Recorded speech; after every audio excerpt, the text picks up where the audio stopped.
Danny's going to share it on our Facebook, and then we're good to go.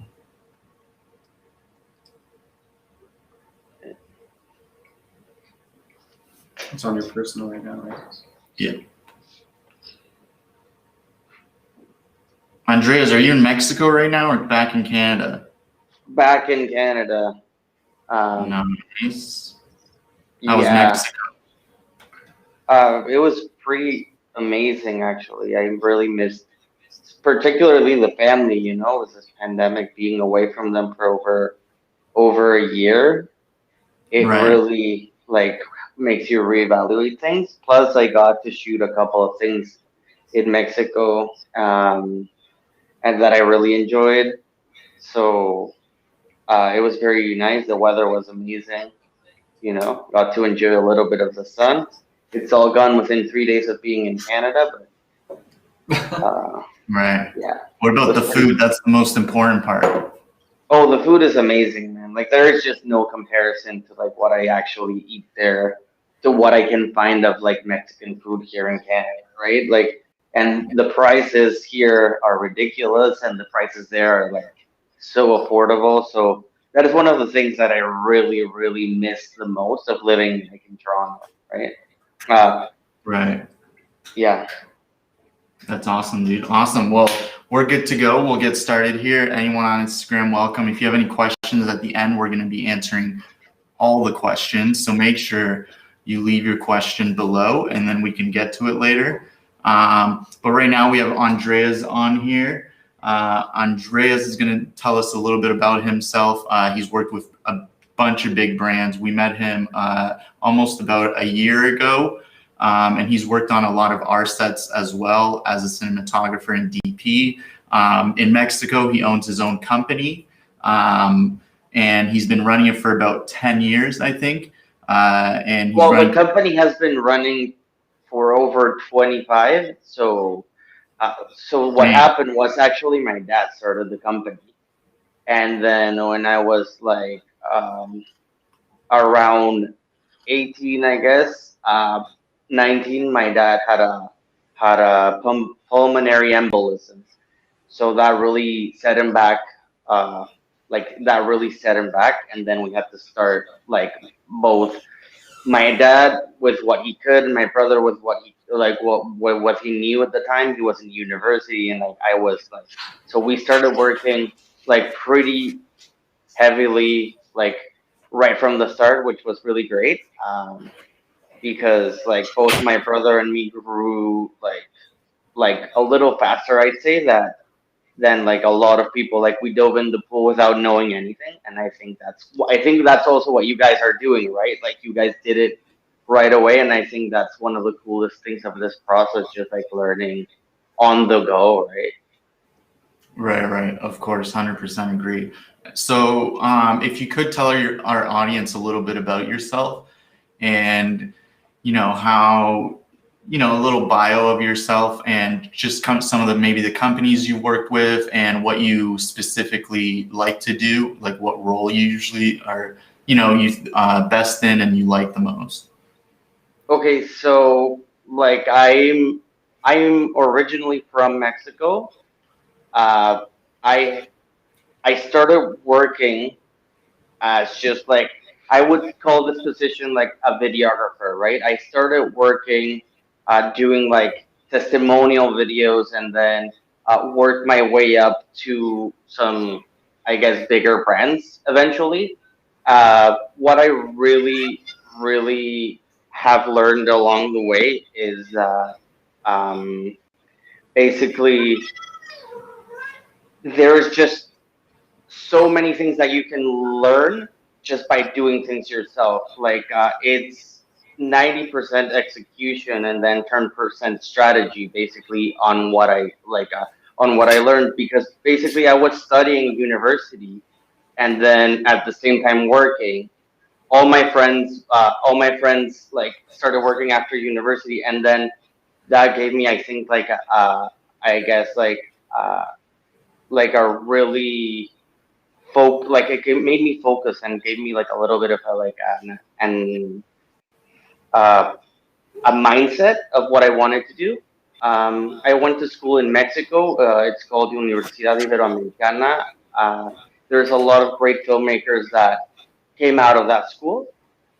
And before I could finish the university, basically, my work was like I had so much demand for my work that I actually had to, I guess, postpone it. I don't want to call it drop out because I still want to do my thesis film, and I think that's going to be a very important part of my career. Just there's a message that I really want to tell in my thesis film that I wrote, and I want to make sure I finish that and not leave it behind. But before I finished university, I had already worked with pretty big brands, and the thing is, I just don't want to sound like, oh, I've worked with all these brands because at the end of the day, that's like not what is important. But I've worked with brands like Samsung or like L'Oreal or like I guess American Express in the past.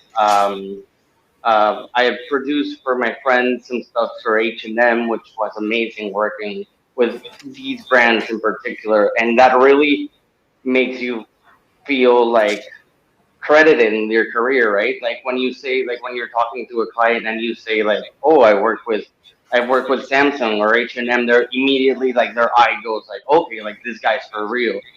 But like to my like to what I think is actually like yeah, it's really cool to work with these brands, but what you do for them is more important, and the content that you are producing or creating is more important, right? And the way I started my career as a cinematographer was that I basically was a director first and got the project myself, and I went to the client, knocked on the door, and then they would give me the project, and then I would hire the best cinematographer I could know at the time that would jump in the project, and then I'd watch him carefully work along the process and like the way he lights, the way he exposes, the way he uh, chooses his lenses, chooses his camera, chooses everything very orchestrates everything very carefully. And that's how I learned my way into cinematography. And then on my last semester in the university, I had a teacher on a class called technical direction, and it was a class for cameras and having fun basically, and that teacher really channelized me into cinematography. He's like, "You're gonna be a good cinematographer, I can tell." And then, like right now, I consider that teacher one of my mentors. Uh, and he was kind enough to go to like my film sets and then tell me, "Okay, this that you're doing is amazing. This I don't like so much because of the way you're lighting. It's too flat or whatever." And I think for this medium that we work, it's really important to have bigger, like most accomplished people pulling you up. Uh, and that's one of the things that I wanted to talk about is that I found actually like here in Canada, uh, the process is a little more fair game for everyone. Was one thing that I do think like is a big step in my career is that a lot of cinematographers, uh, especially like from the U.S. or the from the U.S. or even like some parts of Mexico where I started. I ask for help sometimes, and like I don't receive like any sort of advice, and they tell you like they try to bring you down a little, and it really sucks because I really wish there were more people out there willing to mentor young filmmakers like us to really grow in their careers, right? And yeah, that's like a little about what I do and what I like, what I don't know. I guess like I really deviated your question of who I am, but like it also like I wanted to express that like part about the mentorship process for me has been really important. Like yeah. No, that is really cool. Yeah, I mean, I actually kind of like the way you segued into it. It talks a lot about what we're trying to do with these podcasts, right? Like bringing in established cinematographers, people in the film industry to kind of talk to people who want to get started and teach people like, you know, what they did. Finding a mentor is incredibly important, I think. And, you know, I think it's also interesting how you talked about how the, like, you know, North American market, we're more competitive in the sense that we're not as, you know, open to just finding somebody to bring on to set for free and then, you know, give them a shot to try something new and teach them along the way. I think you're totally right. It's so cutthroat and competitive in the North American market. And unfortunately, you know, like everybody's just trying to get all the clients for themselves. And we don't really have a lot of time to, you know, invest in finding a person we want to help grow. But like, you know, finding a mentor, if you do get a chance to find one, I think that can be super important to the success of your career. One thing I wanted to talk about really quickly was the fact that when you were talking about early in your career, you know, when you and your brother kind of like just jumped into running your dad's production company and you had to kind of take a break from school. Can you talk a little bit about like, you know, how busy it was, like what the stress was like, and maybe you can kind of give advice to people who, you know, maybe just started and are starting to see, you know, like little glimpses of success. You know, how did you manage both of it at the same time? Like, how did you make that decision? So it's actually very, very, very hard to balance work and school. For me, sometimes it was like it was that challenge with the professors of like, okay, I can't come to class, and he's like, you're gonna fail, and I'm like, I'm gonna fail, but I have to go to work to pay for your class. So like, do you understand like that vicious cycle of like you have to go to work to be able to pay for school, and then that becomes like a little stressful because school is very expensive for everyone, right? Uh, and basically, what I started like work started consuming my life up like when I was like 22. Work pretty much started consuming my life. I remember spending like New Year's in the editing room or like Mexican Independence Day editing stuff, and it really pays off eventually once you like put those sacrifices in perspective. And not that right now I'm like I don't consider myself like overly successful, like you guys know, like I'm just like at the starting point of my career, but now I consider myself like on the track where I would want to be. At that point when I was like in school, I was like, is this worth it? Like, is this worth failing my class because I'm editing? I've been here for 20 hours. I want to make my job look amazing. And then uh, once you start receiving the first paychecks, it's like, okay, it's very easy to like just drop school and be like, you know what?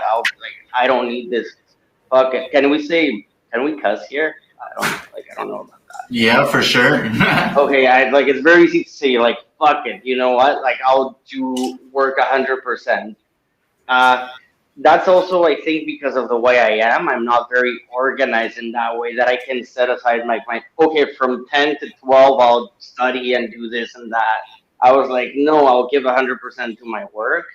And that really sucks because I wish I was like a little more like organized in that way and kind of like give that priority to school. But I'm sorry, like that's just not me. That's not what called me at the time, and I was excited about my work and excited about like delivering stuff for my clients, right?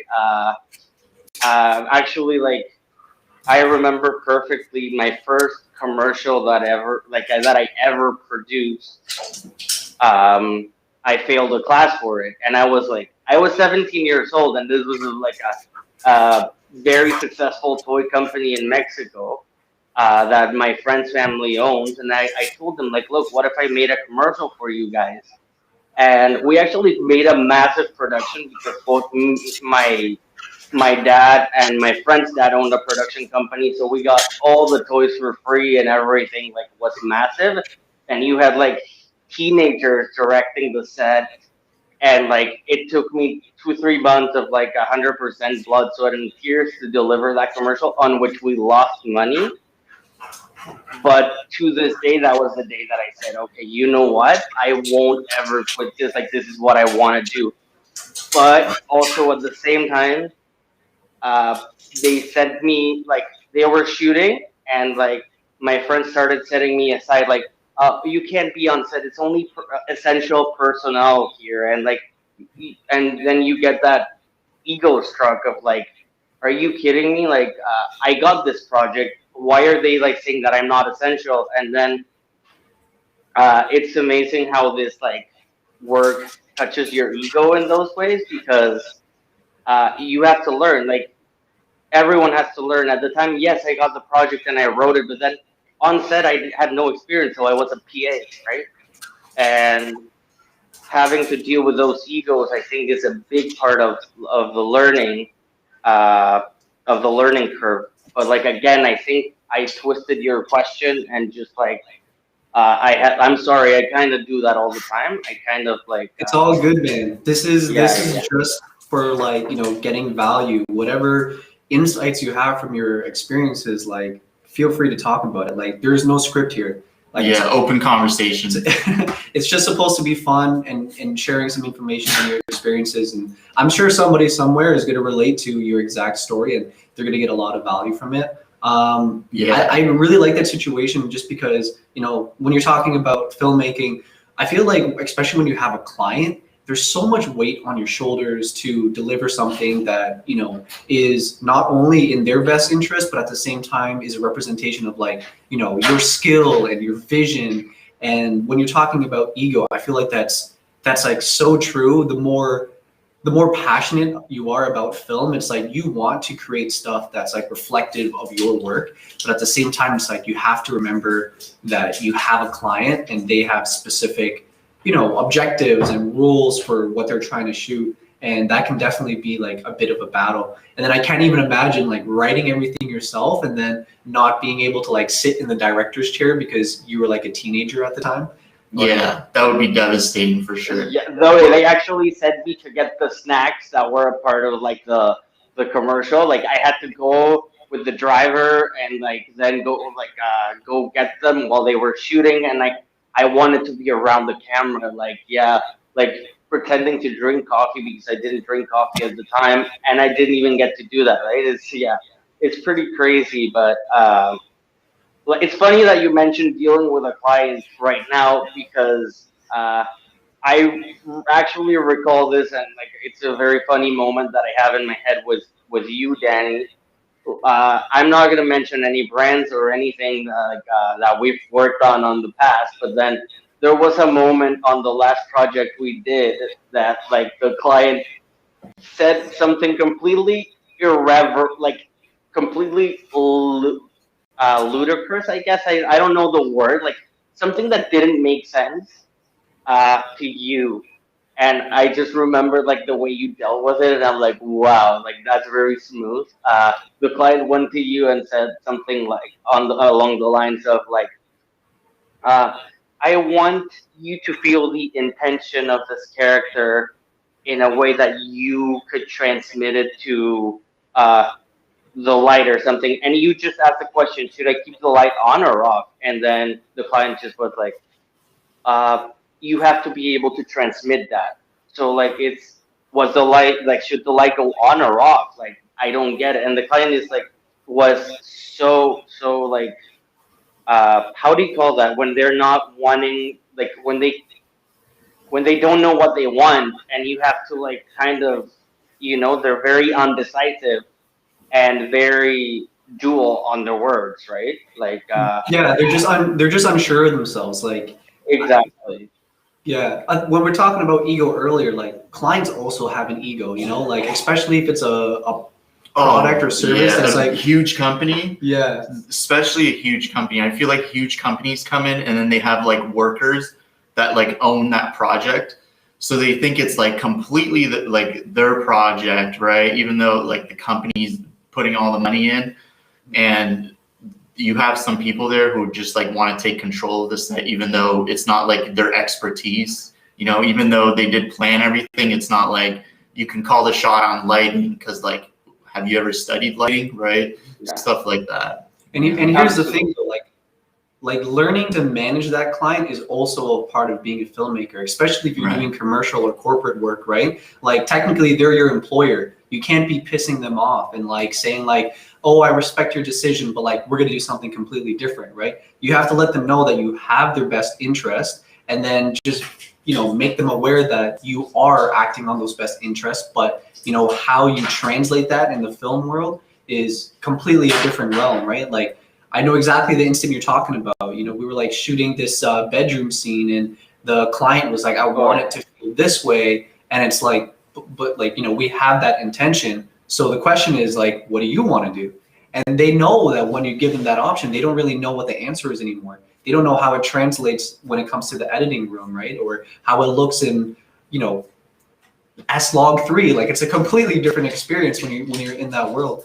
But that's also important for anybody who is like entering the film world, doing commercial or corporate work. At the end of the day, like you are providing a service to somebody who owns the product or service that you are, you know, creating the commercial for. So you have to be paying attention to their needs at all times. And, you know, as long as you maintain that relationship, you will continue to book more clients like them or continue to book more shoots with that one client. So like, you know, if you want to get more clients, like you have to know how to communicate in their best interest in that sense. Right. Absolutely. Just before we move on, I'm gonna let Instagram know, guys, if you are on Instagram, you can go to the bottom and ask any questions. At the end of the stream, we're gonna answer all the questions with Andreas. So if you have any specific questions for him, make sure to drop it down below. If you're on any of the other streams, you guys can also just drop your questions in the comments and we can get to them afterwards as well. I did have another question on that end. Did you have anything else to say for client-wise, Andreas? Just that it's the worst part probably about what we do. Like having to sell the idea to the client. You just want to do what you want to do, but that's all. At the end of the day, this is a collaboration, and the best work gets done when you actually collaborate with your client and not attack each other's ideas, I say. That's all. 100% agree. Completely agree. So we kind of just wanted to, I don't know if we touched like upon this, but when was like one of the first times you ever touched a camera, like that you really got introduced to it? We know like your dad was, he owned a production company. Was it from like a very young age you were on the cameras? So actually no, because nor my dad always liked still cameras. I was always very close to them. Like I always had access to like Canon like 5Ds or 7Ds, and like I always pretended with my friends because my family was on that. Pretended to know what was going on and with the camera, and they'd be like, "Oh yeah, you take the good pictures," and I was like, "Okay, just put the camera in automatic and like, take the picture," which was a big lie at the time. And then actually, when I started working in this industry, I was actually afraid of the camera for the most part. For the first 3 years of my career that I was producing and directing, I was afraid of the camera, especially the film cameras, because we had two. We had two Canon C500s at the office. I had them at the time. We had some size compact primes. We had some Rokinons. We had like some pretty decent gear for starting, and at the time I was afraid of it. I was afraid to like touch the camera and everything because I know how expensive it is, and I know how easily like you can fuck it up.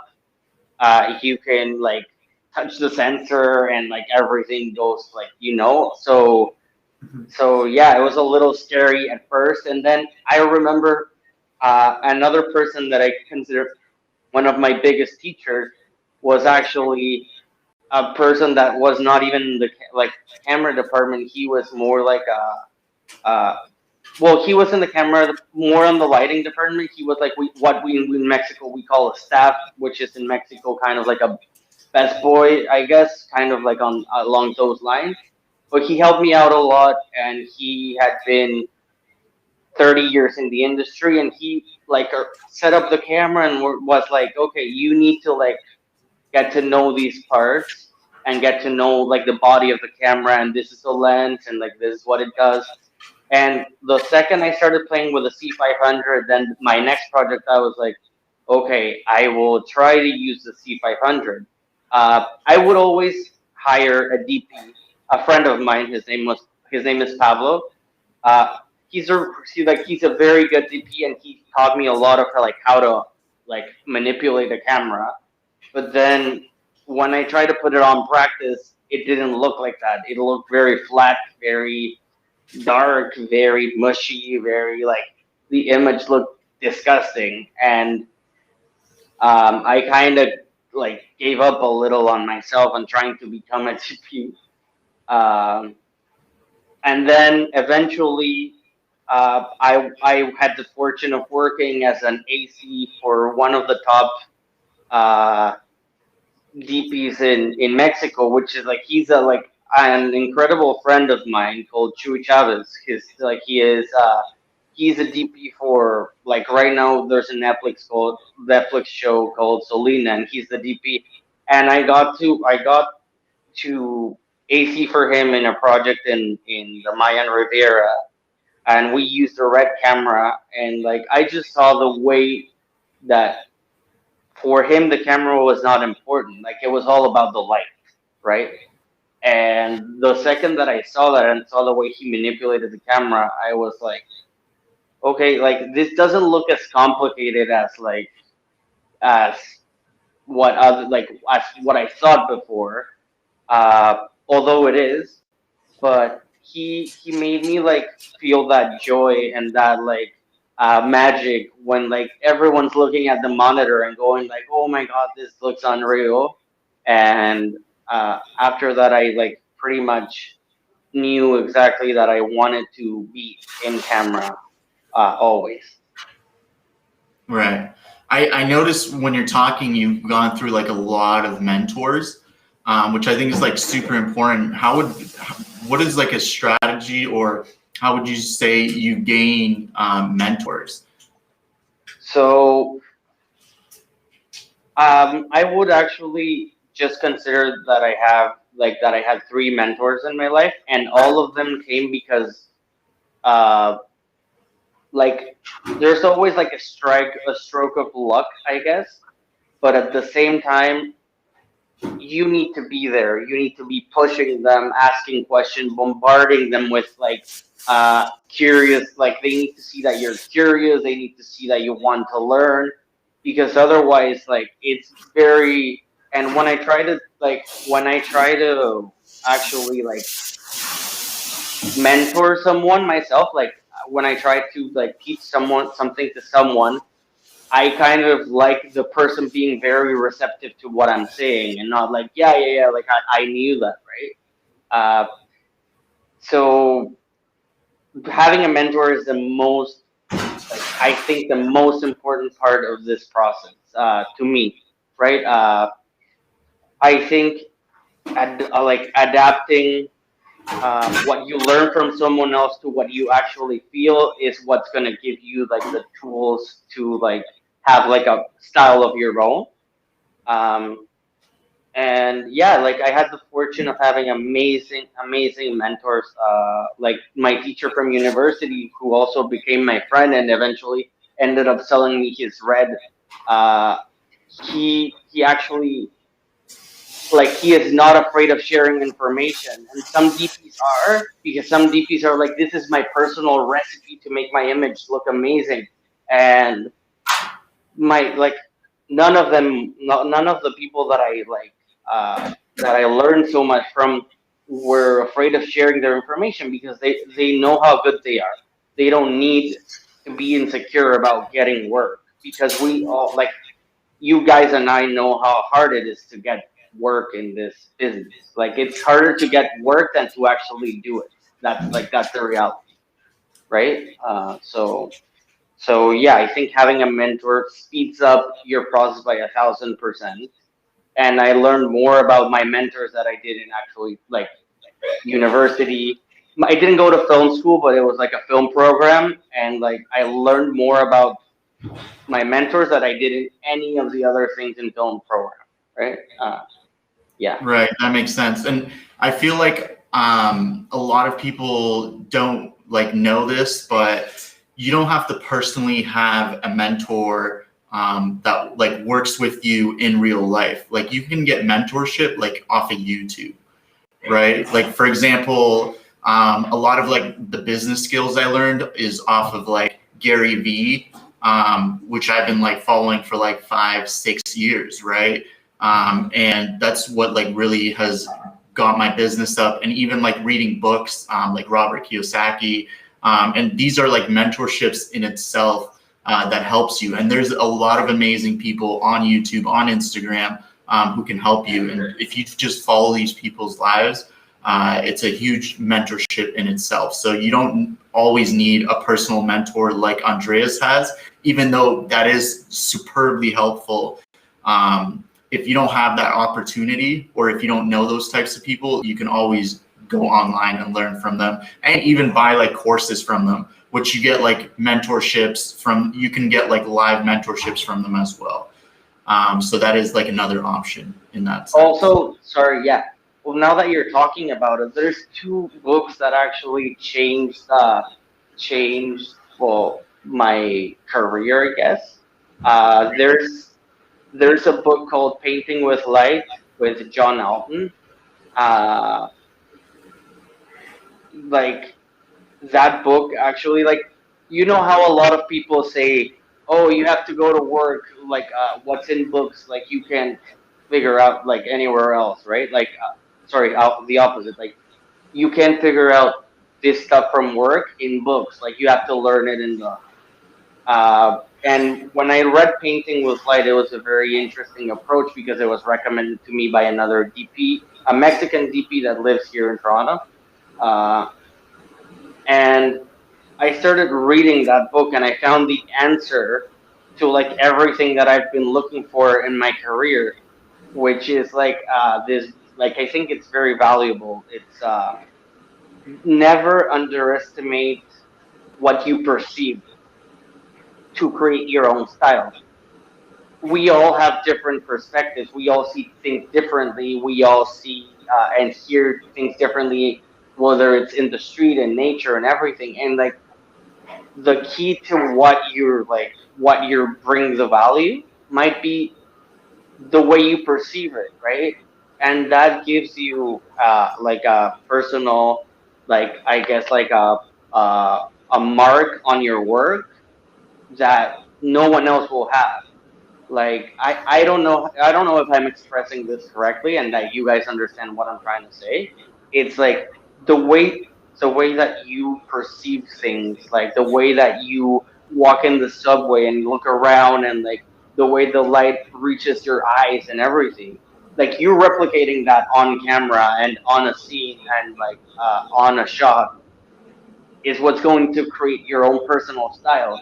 Because for me as a DP, I always wanted to make my work look like somebody else's, and I think that's also a big part of the learning curve. But when you're actually trying to come up with a look of your own, it's really how you perceive it, and knowing that your brain, for example, if you're emotional and you're sad, you perceive life in a different color, like a different color temperature. And like there are studies that have shown like how some colors react with your brain differently, right? So all of bringing all of these, like I guess ingredients to like a whole cocktail of your image is what like make you have like an own personal style. And that is something that I like learned on a book and not doing. So it is very like it is a very, very, I would say 50-50 studying and doing here in like especially in the in-camera work, like the cinematography. It's a very technical thing. You have to learn voltages, you have to learn You have to learn how every single light is called. Do you even know how many lights there is and how many purposes they serve? What voltages they have, everything. Like all of that has to be on the top of your mind. And then the camera movements and how are you going to move that? Are you going to have a dolly? Are you going to have a crane? Is it going to go up, down? All the camera movements, jibs or push-ins or whatever, like travels, whatever, like all of that has to be on the back of your head. And I do think like whether the director is like the orchestrator of like what is going on, like the cinematographer has to execute that orchestra and make sure that it works phenomenal on camera, right? And that's like I think why a lot of the cinematographers might be a little like might be very very uh, technical for the most part, right? And I don't know why I touched this, but like anyway, Painting with Light by John Alton, amazing book. If you want to learn the hard process of the cinematography, yeah, that book like really changed my career, guys. That's awesome. I have a question for you, just because we were talking about like styles of cinematography, and Yeah, as a sure. DP, you said that you've developed your own style. I want to talk about that a little bit, because I think it's super interesting how you said that your own personal style comes from the way that you perceive reality, and you take those references and you bring it into your work. I've seen your portfolio many times. We work together. I've seen your work. I've seen you in action, like how you frame up a shot, how your brain starts to kind of like click to the way light is shining through the room, and how it's motivated and stuff like that. So I want to talk a little bit about your style. Like where is your inspiration from cinematography? How do you work when you enter a room for the first time? And like, are you looking at the light? Are you looking to use a specific technique that you really enjoy because that's what you kind of perceive reality as? Can you talk a little bit about your style and how you kind of created it? For sure. Like the way that I look, the way that I look in a room is I will always try to find uh, dif- different things in a room. And I actually learned this in school by my teacher Manuel, one of the like the mentor that sold me my red camera, amazing guy.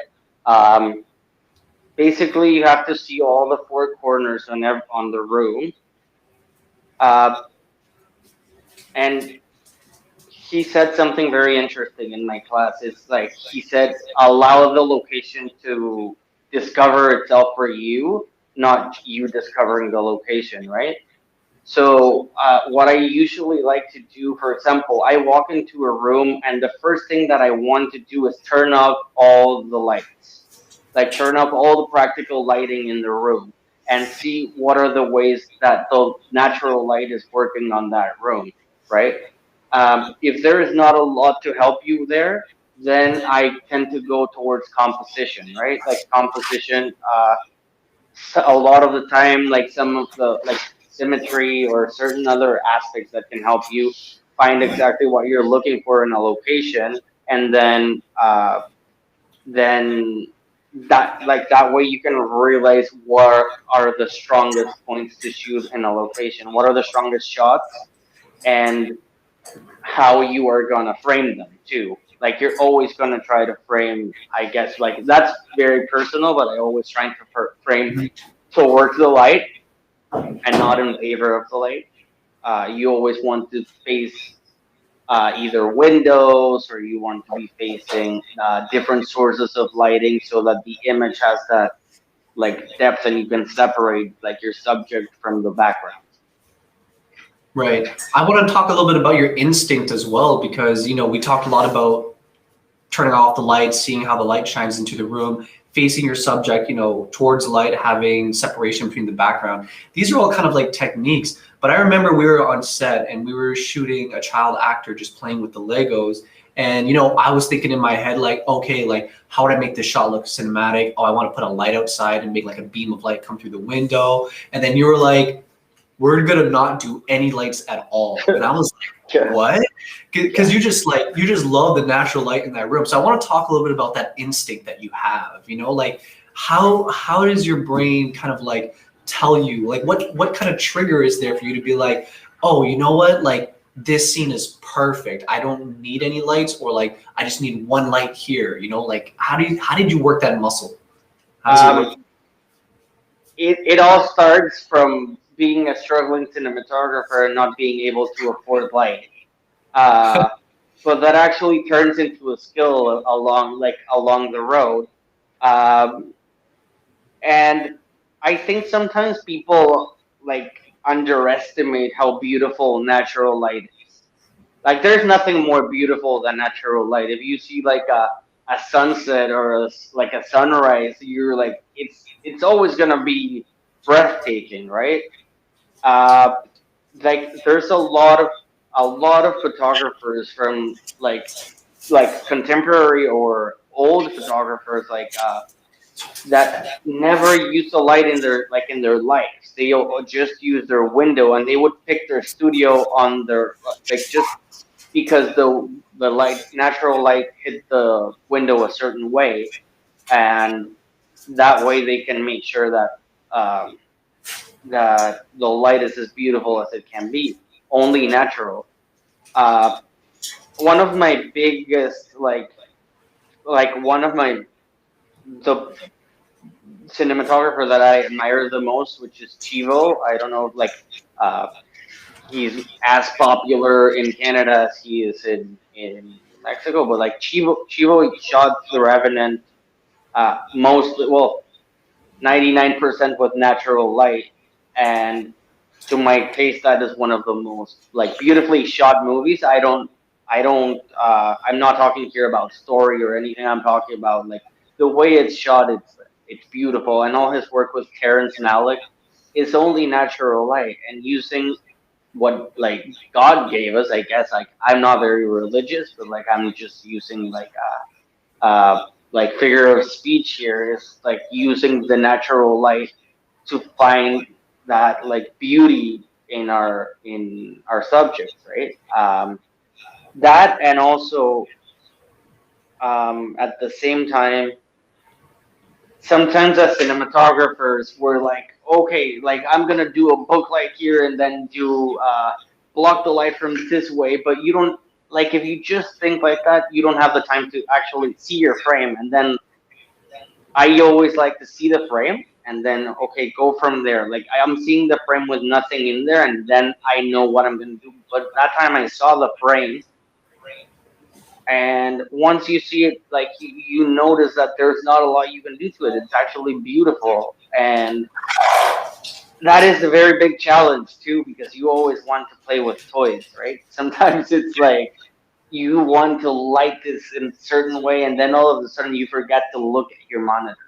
Looking at your actual footage is, to me, has again, that's another thing that I got taught, because I always before that I always wanted things to like there. I wanted to light and like this bounce light here and everything, and then bring the big like we call them in Mexico Alka-Seltzers, but like those bounces of light that you guys have, the round ones that are for still. And I always try to be looking for like those things, and so, although sometimes they work fantastic, a lot of the times your shot is beautiful and like there's not a lot that you can add to it. Of course, there's always like you want your shot to be perfect always, but sometimes it already is, and that is like it takes a lot to like actually see the monitor and be like, okay, I love this, right?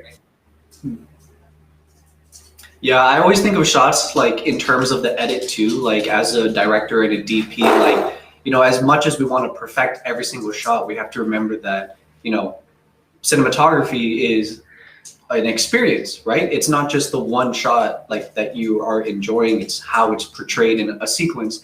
And I think sometimes people get so caught up in the way the one shot looks, they forget that, you know, that one shot is a part of a story. You're trying to tell a story, and, you know, at the end of the day, you are on a strict timeline, you're on a strict budget, and getting caught up in that one little frame can ruin other aspects too. And it is sometimes like perfect the way it is for what you're trying to tell, and you just have to remember the big picture.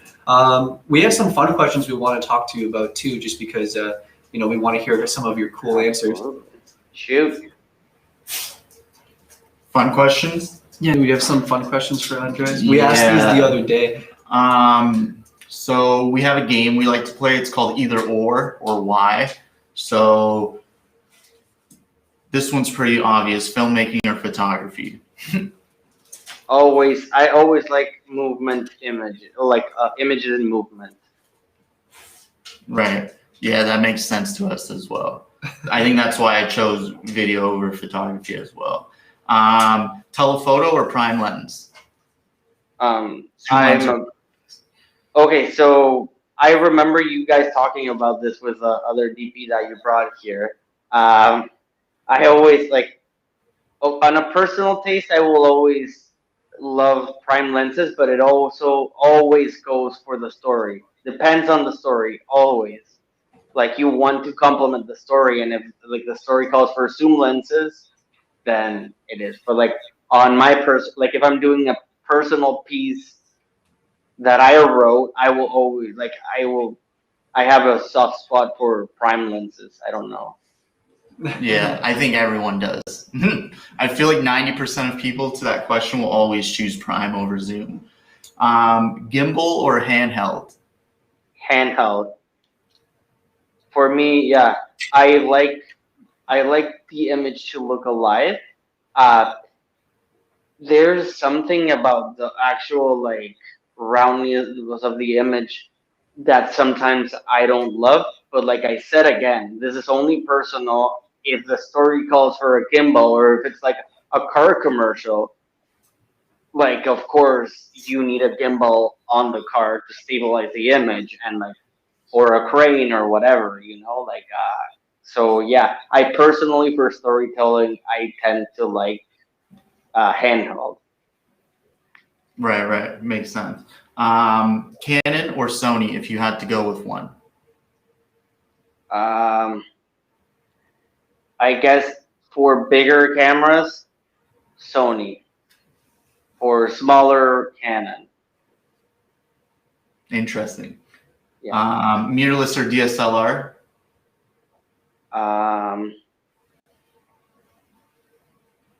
DSLR, yeah, I guess. Yeah, I don't know. I've never thought about that one. Yeah. It's like you haven't used them in a long time, you're always on the red camera for so long. Yeah, I actually worked with on my last project I worked with was the Alexa Mini, and that camera actually the dynamic range while all cameras push towards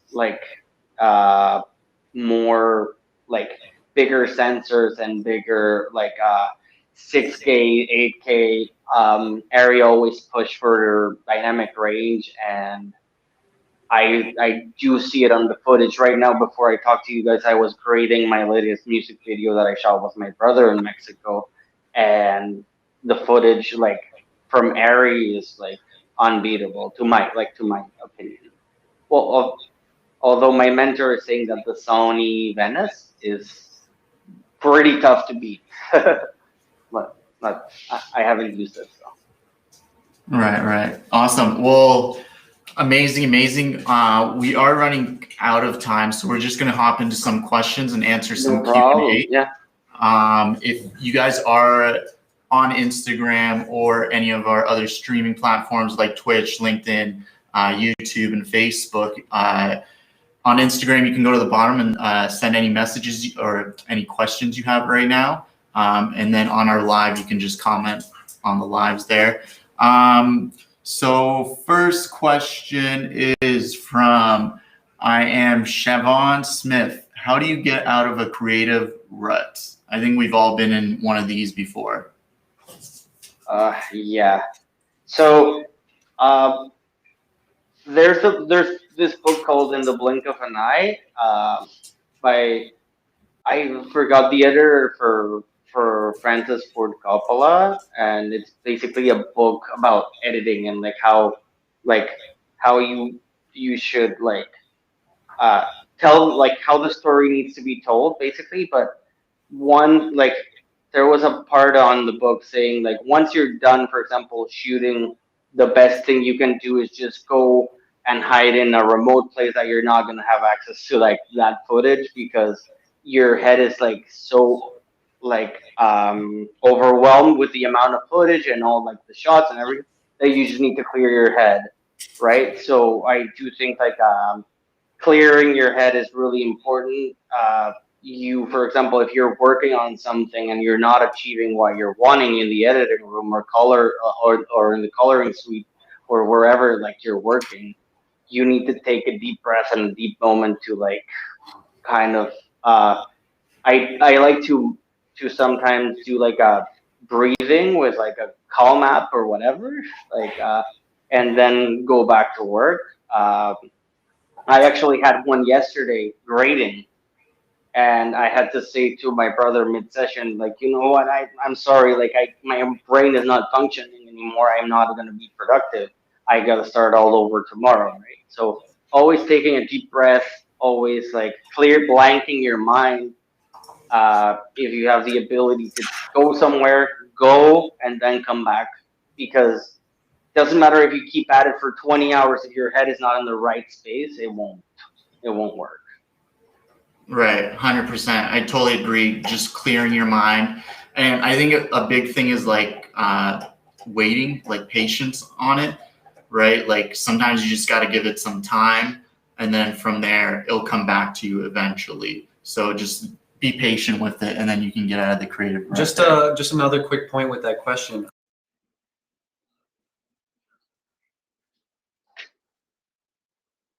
Something happened on the other transmission. Yeah.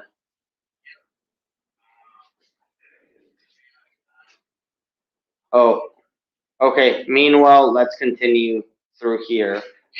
I always think people also underestimate themselves. Like you need to trust yourself in order to achieve to break that block in your mind. Like trust yourself, because sometimes the answer comes from you and not from like you might be looking on the wrong place, right?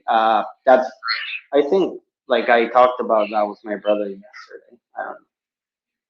Right. Next question comes from me, Hero, or you. I totally butchered that. I'm sorry. Biggest mistake in the careers and what we learned.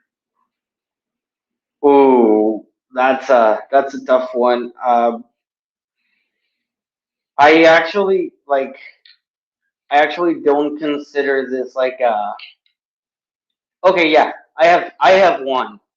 Okay, so I was once working with like one of my first clients, and I I accidentally dropped the hard drive, and the hard drive exploded basically, like it burnt itself out, um, and I didn't have a backup, and I had to reshoot everything all over again. Um, Biggest learning experience. You have to back up everything, but then wait again. The next time that happened, one of the hard drives got stolen and the other one got burned. So two hard drives is not enough if it's a big project. You need three. You really need backups. Right. I completely. You Yeah, I completely agree with that as well. I feel like that's our biggest as well is hard drive. Andreas, if you can mute the Instagram on that end, so we Yeah, don't. I already. I think you just did. Okay, perfect. Yeah. Thank you. Yeah, our biggest mistake in our career as well was losing files on a wedding. We had a wedding and we had just came back and backed up. And for some reason we deleted the files on the SD card because we had another shoot, and at the time we were just like starting and we didn't have that much like SD card space, so we had shot another project the next day and then accidentally like deleted those files. But then we had a hard drive of the backup of the files, which very slightly like tipped over, like very, very slightly. It was like an 8 terabyte drive. It like tipped over a little bit onto the carpet. And yeah, it just completely like destroyed that hard drive. And then we had to send it back, which we did end up getting. We recovered some of the footage, but some of it was like corrupt as well. So we didn't get like all the footage back. So then it comes to like actually client retention, right? At the end of the day, and then giving some money back or giving a refund in that sense. But you know, luckily we were still able to deliver something good. But it's something that you learn. It was something that we learned early on, a mistake we learned early on, and now we have a RAID. We have like a five RAID with like 60 terabytes on there. So a RAID pretty much backs up. Once you push, it's a cloud-based server, right? It's pretty much like Google, but it's ran from our home. And that's what a RAID is. So now we have that. So it's almost literally impossible to lose anything because once you put it into the cloud, it backs it up multiple times. So even if one of your hard drives fills, it's still on the other RAID. So we're good to go. Yeah, that's pretty cool. Yeah. Same person, tips for beginner filmmakers. I would say it's always like they always tend to ask the same questions, like what camera should I use, or what's a good camera to start off with, and like I always thought it was very cliche when like the older generations used to say to me like, use your phone, like your phone is like a good enough camera for you to start. But like that's not exactly what I'm gonna say, but like the best like advice I could give to someone that's starting out is try to, well, I don't know if it's like, is this person a cinematographer, I guess? I don't know. But like, just try to understand. I started with trying to understand light and like the way light works and the way light behaves. And for example, just grab an egg and grab your phone and go with your phone kind of like this to see what the different directions of the light do to that egg and the surface of that egg. And you'll understand that you can make with the light that egg look angry or sad, or like you can give it like a spotlight. You know what I mean? Like with that single egg, that's telling you nothing because we have used the light to tell stories since the beginning of time. At the beginning of time, like they're used to tell the stories around fireplaces. So the way the fire, was like, it was at a high, like, how do you call that? Flames, higher flames, called from war stories or lower, like, or just putting like a flashlight under your over your eyes, under your eyes, and that will make you look like you're telling a scary story. Like understanding the way light behaves on different like surfaces or different subjects is like, for my career, was like a big part of understanding how to tell stories through light. Mm-hmm. And just to build on that too is not only light but also darks. You know, like the absence of light. What kind of story does that tell? How can you use the absence of light in some of your footage to also tell a story? So yeah, just talking about light and how light affects your work, I think that's very important for beginner filmmakers. Another tip for beginner filmmakers that I would say is super important is learning how to edit, because sooner or later, before you, like whether you realize it or not, like you're kind of in your brain, you're like filming in sequences. right? Like it's never just one shot for 5 minutes. In your brain, it's always like 4 to 5 different angles. You have like something that happens and the next shot is like a close up. That's all happening in your brain. And I feel like the more you get a chance to edit, the more realistic recreating what you see in your head becomes. You know what I mean? Like it goes from, you know, figuring out a way to, let's say like you're a car chase scene or something like that. Like it goes less from figuring out how you want it to happen into how you want the light to look and how you want the actors to look, or well, like, you know, if that makes any sense. I'm not sure if I've said it very well, but basically like the more chances you get to edit, the more faster you can practically do that in reality. It no longer becomes like a mission of how do I do it? Like, how do I make it look good? It goes into more of like, what type of lighting do I use to make it look beautiful? Because realistically, you've already, you know, figured out how to do it from editing.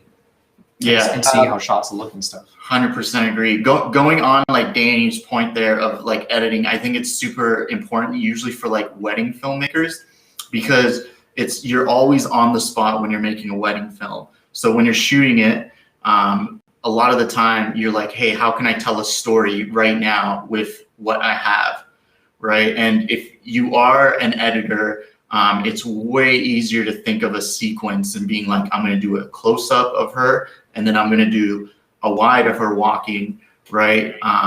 And then her going up and picking up the flowers, a close-up of the flowers. So like thinking about that and editing it and stitching it together in your head really helps with the final result of your film, especially your wedding film. When you're shooting a commercial and stuff, I feel like it's a little bit less like that because you've already planned it ahead of time. You've already storyboarded it ahead of time, so it doesn't need to be like right on the spot type thing.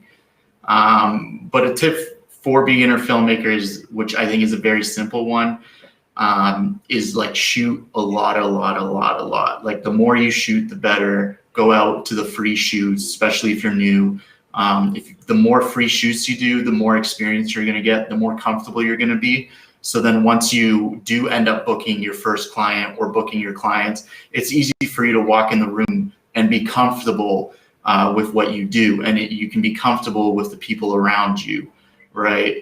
So I think that's also super say important. one more thing? I also think the lesser your ego is, like the lesser your ego is, the more that you can advance in this career, because the more you're willing to do, the more experience you'll have. And also not to forget that at one point we were all starting out, right? Coming to Canada has been the biggest challenge in my career, and getting the work and everything. And I found that a lot of the times, if it wasn't for the CSE, like I would have, like, maybe, I don't know, like given up or something, because I was not getting any responses. And then like the CSC like welcomed me with like open arms. But Right. some of the filmmakers that I reached out, not from the CSC, from like independent filmmakers that I reached out, some people kind of tend to forget that at some point we were all starting out, and that like big ego, which goes hand in hand with like a lot of filmmakers, I think is very negative for the industry. And we want to have a community that supports itself and help itself, and like help us out, uh, because otherwise, like, we won't like we won't keep succeeding, I guess, like professionally. Right. Completely understand. For people who were just on the live stream over there, Oh, what our happened? dog like passed by our charging wire, and then our camera just like almost tipped over, and I was like, oh no. Set safety. Amazing. Next question. Wow, we got a lot of questions here. We're gonna try to answer all these questions, but we'll give like super short answers if we can, Andres, because I do want to get through them. All right. Your inspiration for videography. My inspiration a lot of the times it comes from the colors come from nature, the paintings, even sometimes the way chefs present their platings. Like I do believe that your inspiration can come from anything, but like there's a lot of painters like Van Gogh, for example, how he uses the colors of like a sunset. You try to interpret those same colors in camera, and then in the grading room, and as long as you wanted to shoot it like that, I think those colors will come forward. Right. 100%. Yeah, a lot of my inspiration I think comes from like watching other like music videos and films, and I really like very cool shots, like very cinematic shots that like push in. Like I love camera movement. And even when I was like a kid, I would always like visualize like music videos in my head and those camera movements, and that really like inspires me to shoot all the time because I'm like, that's so like gangster, that is so dope, right? So that's like a huge inspiration in that sense for me. Work with perspectives. Some of these questions I don't fully understand, so I'm going to skip them. Ever feel like you're directing in between because scripts needs it as you know the scene of direction? I think I am not live anymore. Let me see. Yeah. Give me 1 second. Andreas disappeared. Yeah, Give me no 1 worries. second. I'm gonna use my other phone to see it. Okay. We're just gonna continue on Instagram, Andreas, because Yeah, once you send us an invite, we can hop you in here. How Hey, did you understand this question? Okay. Ever feel like directing in between because script needs it as you know the scene of direction? I'm not fully understanding this question either. But if you're telling me about improvisation because you understand the direction, you got the request, then my answer would be it totally depends on whose project it is. If it's your project, if you have and wrote the script, you're directing the narrative, and you think a shot would fit in there, then yeah, go for it. But if it's a client and it's a client's time and it's a client's money, you have to run it by them. It just makes sense. You don't want to recreate something that you had in your head because you thought it was going to be incredible, and then you show the client and they just absolutely hate it, and you got to do a reshoot. Like, there's nothing worse than that. So if you have an idea, like, what's the question again? Sorry. I didn't fully understand the question, but you can read it and tell me how you interpreted it. So, ever feel like directing in between because script needs it as you know the sense of direction?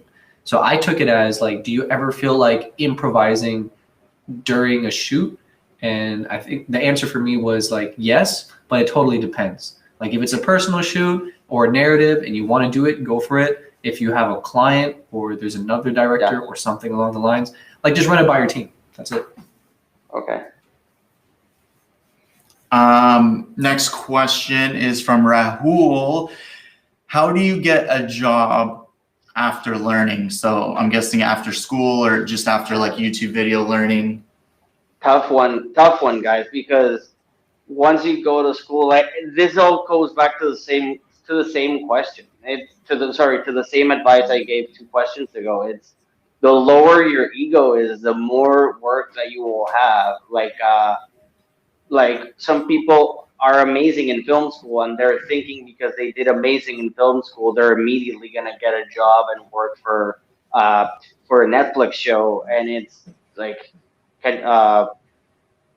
oh, I think I'm muted, I guess. Yeah, I think so too. What should I do? Okay, you're good now. You're good. Okay, perfect. Are we muted? No. Okay. Okay, perfect. So, like I was saying, the lesser your ego is, the more work you'll be doing. When I came to Canada, that was a bigger reality check because I was like, yeah, I've worked with a lot of brands. I have some experience, and I think I'm gonna be able to make it relatively quick here. And then all of a sudden, like I throw my resume to 100 people a day, and no one answers. And then I started doing stuff for free. And then I was like, I even PA'd, I even like, uh, I had credits from cinematographer, like for a cinematographer in Mexico, and then I was PAing here, and then that's when I started to know the people in the industry and get the work. Not for like just being good in film school and then you step out and then you're all of a sudden the shit. Like it doesn't work like that. It like you have to be able to like work uh with a lot of like different roles, and then that's how you start to know the people and get to work. Right, 100% agree. I think if you're starting like a production company, this is how we started. So pretty much me and Danny reached out to a few different places we wanted to get involved in. For example, I was doing yoga at the time and I was like, I want to get involved in commercials with our company. So what I did is I went to the owner of the yoga studio and I noticed she didn't have any videos, any content. And I was like, hey, can we shoot this for you for free? Can we shoot something for you for free? And she's like, yeah, you can shoot us a commercial. I was like, great. Absolutely. We shot a commercial. We found an artist because we wanted to get into music videos, and we shot a music video for free. So we shot a music video. And then the last one, there was a third one. Oh, a wedding. We wanted to get into weddings. My sister's wedding was literally coming up. And I was like, hey, she didn't get any videography for her wedding. I was like, can we do the video for your wedding? And she said, yeah, you can do the video. So we got 3 different sections of work we wanted to do on video. And then from there, we created a website, put all the different services, made our website look nice. And now we had something to show for. And then from there, we started getting clients. So that was how we kind of started getting jobs. And then aside from there, like you're reaching out on Facebook groups, you're paying for ads. If you don't have money for ads, you should do the other way. And then even word of mouth, like advertising. So like friends and family, right, who have businesses, you can offer them your services for a very like cheap price. And even the people you shot for free with, those people start referring you to other people. So it's just about getting yourself out there and the clients will start to roll in. We're going to do one more question before we hop off because we don't want to take too much of Andrea's time. We have gone significantly over an hour. Let's see. You guys are super cool. Thank you. Your favorite Indian film? I haven't watched too many Indian films to know. Favorite IG accounts to follow?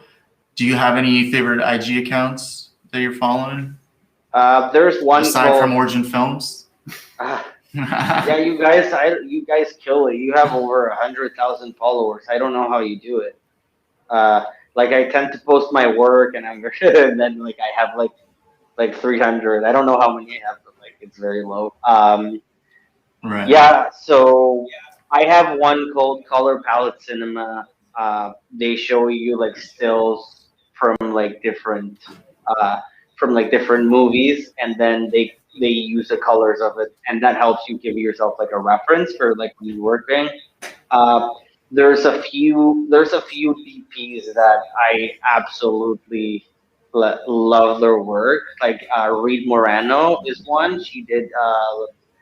She's a director now, but she used to be like my favorite DP, and also like a really big uh, like push for female DPs. Like she is a rock star, and I really like I follow her. She's amazing.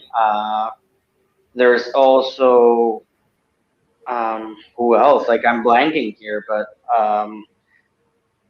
like I don't know. Every frame is a painting. Every frame is a painting is amazing.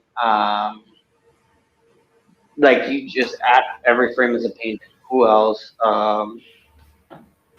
Jesus, I don't know. Like there's some like that all comes from like personal DPs that I follow. Like Rodrigo Prieto, a Mexican DP. He he shot last movie for Martin Scorsese, The Irishman. He shot The Wolf of Wall Street. His Instagram is unreal, and he doesn't get like the amount of followers that he should, but he's amazing. And yeah, I don't know the ads of like all these other people that I follow. I'm sorry, like I It's kind all of good. Yeah, it's all good. If you're interested, just go on Andrea's Instagram account and just message him. I'm sure he can message you back with some of the accounts he follows on there. And yeah, on our end, I think our favorite IG account, I think I'm just going to go with one in Studio Binder. I think they have a really good content, specifically on YouTube as well. Studio Binder is just like super good with their content and very professional. And you can just like learn so much from them. Danny, do you have one? I don't remember the specific name, but it was like behind the scenes, something camera behind the scenes, camera cinematographer BTS. Unfortunately, I can't remember it off the top of my head. I tried looking for it, but it's one of my favorite Instagram accounts because they take like your favorite Hollywood blockbusters and then they show you behind the scenes of how they actually got the shot. Sometimes there's like little mini interviews of like their motivation behind creating that shot. But most of the time, like it shows like some really cool technical aspects that are really important as a DP or as a cinematographer, like how they got a specific shot. Like it just seems so natural in the camera, but when you see the behind the scenes, like you see all the effort that goes into it. To me, that's really, really interesting.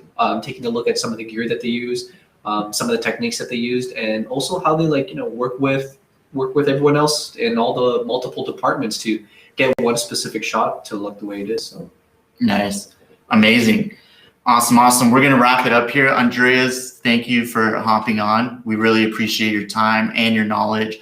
I hope the people who were on here, you guys got some really good knowledge out of this and some really good value out of this. If you are on here, you can click on the top there and go to Andreas' Instagram. Andreas, is there anything else you'd like to plug in that people can follow you on or check out your work on? No, everything is like linked to my Instagram account. So far, like you can just go in my Instagram account and you can see my work from there. Just wanted to say to whoever is listening, that like we all at one point were starting out, we all at one point were struggling. I to this day, like I keep struggling. Like you guys know about it. Like this is not called the starving artist position for nothing. Like this is very hard, and like just keep going at it and keep pushing. And like eventually, if you really, really want it, then you'll achieve your goals. And that's all I wanted to say. Amazing awesome, tip. man. Completely agree with that. Awesome. Well, Andreas, if you could plug your Instagram name for the podcast, if you could spell it out for people, that would be great. Here in Instagram? Sorry, for a podcast for people who are listening in. I actually have it on here. It's at PERRYNON on Instagram. If you want to go follow Andreas, and you can check out his work from there. We are going live again next Tuesday. We're going to have a post on here around 1 p.m. EST. We're going live with Josh Momentum. He is a YouTuber and an Instagram influencer as well. He works a lot with tips and tricks on green screening, and he has a lot of cool videos on there. You guys probably know him, Momentum Josh on Instagram. We're going to be going live with him. If you guys especially like gimbals, he does a lot of work with Jun. He's partnered with Jun, and he can teach you guys a lot about gimbals. So hop on there next Tuesday, 1 p.m. Eastern. Aside from that, I hope you guys enjoyed the podcast. If you guys are on the lives, I hope you guys enjoyed the lives, and we hope to see you on the next one. Any closing thoughts, Andreas? No, I think I closed before. Just I'm a little nervous for this to come out. I don't even know what I said most of the time. I'm sorry, but yeah. That's all good. Yeah, it's all good. That's why we're used to being behind the camera, right? Not in front of it. Yeah, you put me on the spot. I thought it was gonna be easier. I'm like sweating under here. It's like really bad. But anyway, Amazing, yeah. dude. Well, as you get more and more successful, I'm sure you're gonna be doing a lot more of these. So it's good to get it in now, right? All right. Well, thank you so much for the invite, guys, and hope to work with you guys again soon. Amazing, of course, my man. Of course. Awesome, awesome. Thanks, guys, for hopping on. All right. Take care.